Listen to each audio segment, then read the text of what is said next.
প্রথমত আমরা এই দুবরাজপুর ব্লক প্রাথমিক স্বাস্থ্য কেন্দ্রে আমরা আজকে পরিদর্শনে এসেছিলাম। আমরা যারা রোগী ভর্তি আছে, মেল ফিমেল, প্রত্যেকটা জায়গাতে গেলাম এবং তাদের সাথে কথা বলেছি।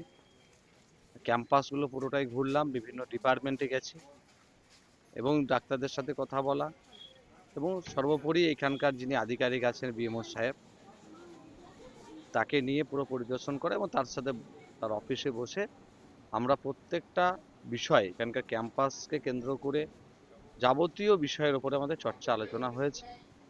আমরা কয়েকদিন আগেও যখন স্বাস্থ্য দপ্তরের সচিবালয় থেকে আমাদের প্রত্যেকটা বিএমএইচ কে কেন্দ্র করে যে স্বাস্থ্য ব্যবস্থা আছে, সেখানে কি ধরনের চিকিৎসা পরিষেবা এবং পরিকাঠামো উন্নয়নের জন্য আহ, সমস্যা আছে, সেই সব নিয়ে আমরা রিপোর্ট অলরেডি পাঠিয়েছি। সেটা নিয়ে আমাদের আগামী কালকেও দুবরাজপুর ব্লক প্রাথমিক স্বাস্থ্য কেন্দ্র এবং নাগরাকোদা খয়রাসোল ব্লকের প্রাথমিক স্বাস্থ্য কেন্দ্রের দুটোতেই আমাদের রোগী কল্যাণ সমিতির বৈঠক হবে।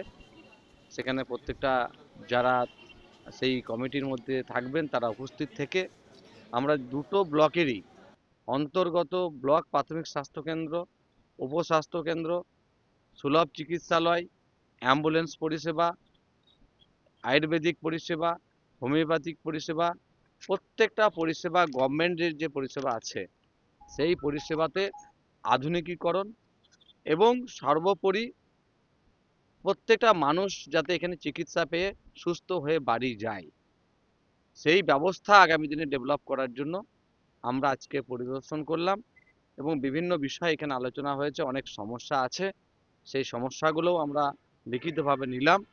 এছাড়াও বেশ কিছু এখানে ইল্লিগালি কাজ চলতো বা চলে, সেই বিষয়েও আমরা নজর রাখছি এবং তার সাথে পুলিশ প্রশাসনকেও যদি প্রয়োজন হয় পরে সেই বিষয়ে আমরা হয়তো কথা বলতে পারি।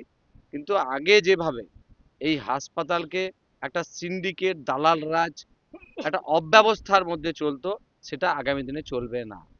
আমরা চাই মানুষ আসবে, সুস্থভাবে এখানে পরিষেবা পাবে, মানুষ সুস্থভাবে বাড়ি ফিরবে।